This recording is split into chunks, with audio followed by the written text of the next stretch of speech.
Ocean waves, hurricanes, and floods are a few reminders of the powerful nature of water. It has the energy to destroy lives and communities in minutes. When controlled, however, all that energy can be used to do meaningful work, such as hydropower. Hydropower is the process of generating electricity using the energy of flowing water. Despite their enormous sizes, hydropower plants operate the same way ancient water wheels did for centuries. Water wheels convert the energy of flowing water into mechanical energy. That mechanical energy is then used to do physical work, such as irrigating farms and powering flour mills and sawmills. Similarly, hydropower converts the kinetic energy of flowing water into mechanical energy using turbines. The only additional step is that the mechanical energy is converted into electrical energy or electricity using generators. The process of generating hydropower is not different from how electricity is generated at any other coal, natural gas, or nuclear plants where steam is used to spin turbines and electricity-producing generators. The only difference is that hydropower uses the energy of flowing water, rather than steam, to spin similar turbines and generators to produce clean and affordable electricity. There are 3 different types of hydropower plants today. Impoundment, where a dam and a water reservoir are required. Pumped storage, where 2 water bodies are separated by elevation, and diversion, also known as run-of-the-river or ROR, where a portion or all of the river flow is diverted to a powerhouse and flows back into the river further downstream. In addition, hydropower facilities range from large utility-scale power plants to small and micro plants that operate at much lower energy capacity. The most common type of hydropower is an impoundment facility. This type of facility requires a concrete dam and a water reservoir behind the dam. Near the bottom of the dam wall is the water intake where water from the reservoir flows through the penstock inside the powerhouse. The force of the flowing water spins hydraulic turbines at the end of the penstock.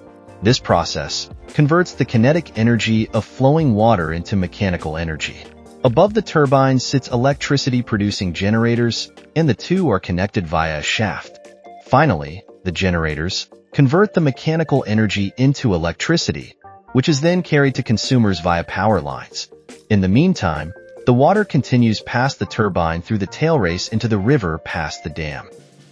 The capacity for an impoundment facility is heavily dependent on the amount of flowing water and the droppage height of the water. For example, a large amount of flowing water spins the turbines and the generators with greater force, thus leading to more electricity output. At the same time, a greater drop in elevation means more gravitational force acts upon the water, increasing its kinetic energy. Therefore, taller dams with larger reservoirs have greater electricity output capacity. An American icon, the Hoover Dam, built on the Colorado River bordering the states of Arizona and Nevada, is an example of an impoundment hydroelectric dam. The facility is one of the earliest projects to incorporate both a tall dam and a large reservoir.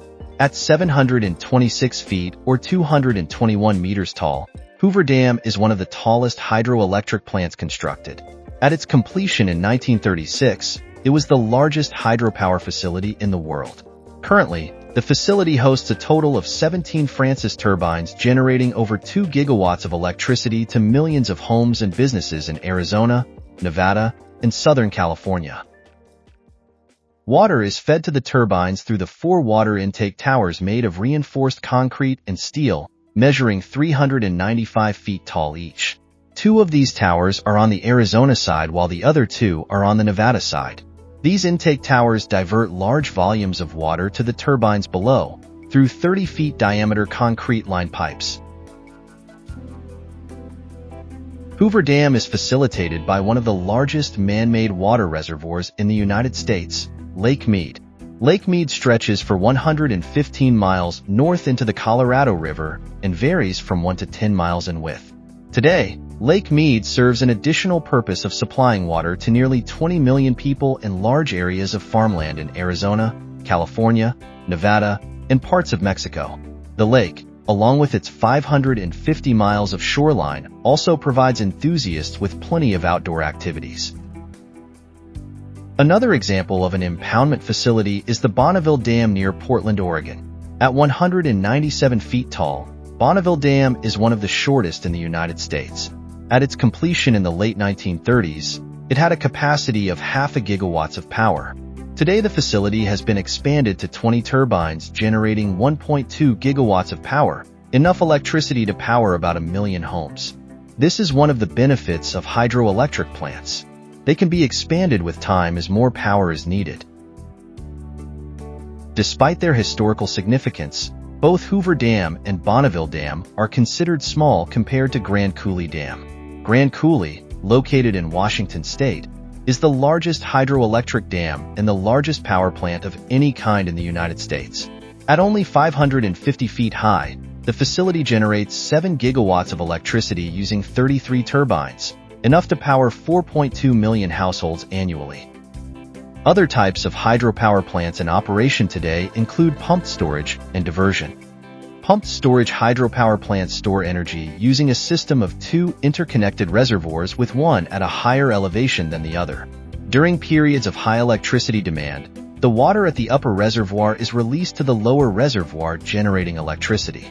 During excess energy time, the water is directed back to the upper reservoir and stored for future use. The process is accomplished using a reversible Francis turbine, which is specifically designed for this purpose. The United States contributes 22 gigawatts of annual pumped storage hydropower to the 181 gigawatts generated globally. Finally, regions with consistent year-round water flow can take advantage of diversion hydropower. A diversion facility channels a portion of the river water through a canal or penstock to an electricity-generating powerhouse before the water rejoins the main river further downstream. The best sites for diversion projects are areas where there is strong year-round water flow and a large gravitational drop to enhance the water's energy. For example, the Blue Nile, which originates in the highlands of Ethiopia, reaches its maximum capacity during the rainy season between June and September. On the other hand, the White Nile, which originates further south in the Great Lakes region, has a lower volume, but consistent flow rate throughout the year. Therefore, the White Nile offers a better diversion opportunity than the Blue Nile. The U.S. is home to some of the largest and oldest diversion plants. Chief Joseph Dam, built on the Columbia River near Bridgeport, Washington, is the largest diversion facility in the U.S. Since there is no reservoir, water flows to Chief Joseph Dam from another upstream power plant, Grand Coulee Dam. This is an example of a diversion facility installed further downstream from another hydropower facility, but operating independently to generate additional power. At a capacity of 2.6 gigawatts, Chief Joseph Dam is one of the largest hydropower plants in the United States. The single powerhouse is over 1/3 of a mile long and holds 27 penstocks to deliver water to each of the 27 Francis turbines. These 27 turbines produce enough power to supply the whole Seattle metropolitan area. Located in Oregon City, Oregon, Willamette Falls Dam is one of the oldest and the smallest diversion facilities in the U.S. Even though the dam has a natural waterfall of only 40 feet, it has been harvested to provide hydroelectric power since 1888. In the United States, over 1,400 conventional and other forms of hydropower plants operate to generate a combined 100 gigawatts or over 300 billion kilowatt-hours of power, consistently since the 1970s. Today, hydropower accounts for 6% of total electricity output and 28% of all electricity generated via renewables in the U.S. Over half of the output is concentrated in a few states.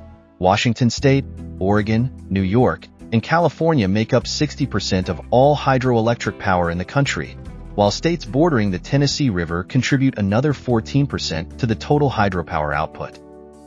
Globally, over 1,100 gigawatts of hydropower is generated, accounting for 15% of all electricity output, more than twice as large a percentage as in the United States. Hydropower also accounts for over 50% of all electricity generated from renewables globally. As with most renewable energy-related projects, China leads the way with nearly 30% of all global hydroelectric output. The future of hydropower appears to be bright as other regions of the world continue to develop their energy sector. For example, on the other side of the globe, the Itaipu Dam, bordering the South American nations of Brazil and Paraguay, generates over 14 gigawatts of electricity annually making it the largest hydropower in the world. On the continent of Africa, Ethiopia has invested over $6 billion to build the Grand Ethiopian Renaissance Dam, capable of generating over 6 gigawatts of electricity when completed. This would make the Ethiopian project the largest hydropower plant in Africa and the 7th largest in the world. A major component of the hydropower system is the turbine. Hydroelectric turbines come in a variety of shapes and sizes. The preferred turbine is considered according to the height of standing water, known as the head, and the flow or volume of water. There are two main types of hydro turbines on the market: reaction and impulse. Reaction turbines are used in high-flow systems for both low head, normally below 100 feet, and medium head, 100 to 1,000 feet. These turbines have their runner placed directly in the water stream, where water flows over the blades rather than striking each individually. Some of the more common reaction turbines include Francis turbines, which are the most common type in medium or large-scale plants. 60% of the global hydropower capacity uses Francis turbines. Kaplan turbines, where both the blades and the wicket gates are adjustable, allowing for a broader range of operation. Kinetic turbines, also known as free-flow turbines, use the kinetic energy of flowing water as in rivers or streams, rather than the potential energy from a reservoir, and pump turbines or reversible turbines, which are designed for pump storage hydropower. These turbines are used to generate power in a downstream flow and operate as pumps to fill a higher reservoir in a reverse flow. The second type of turbines are impulse turbines, which are used in low-flow systems for high-head dams, normally over 1,000 feet. These turbines generally use the water jet to strike each bucket and push on the turbine's curved blades. Examples include Pelton wheels and water wheels. Economically, hydropower is the most reliable and one of the cheapest sources of electricity. For example, both Washington State and Oregon, which generate over 50% of their electricity from hydropower, have lower energy bills than the rest of the country. In addition, hydropower has the following benefits. It's clean and produces no emissions. Water, which is the fuel used in hydropower, can be reused at each downstream dam. Hydropower is efficient and cost-effective, and since it can be turned on and off quickly, hydropower can easily respond to power needs. Finally, hydropower is immune to external pressures since it is a domestic source. Dams and reservoirs designed for hydropower also serve other purposes, such as flood control, irrigation, drinking water supply, fishing, and various recreational opportunities. In fact, dams and reservoirs were not originally built for hydropower purposes. For example, there are over 80,000 reservoirs in the United States, but only 2,500 or 3% are used for producing electricity. The numbers are similar all over the world. For example, the young nation of Eritrea, on the African continent, has recently built over 700 micro, small, medium, and large man-made lakes strictly to serve the nation's agriculture industry, supply drinking water, and to support the local fishing economy. Whether it is in the United States or Eritrea, a large percentage of dams and reservoirs remain untapped energy potential. The availability of cost-effective systems and efficient equipment should contribute to turning some of these dams into electricity-producing assets for our energy-hungry planet.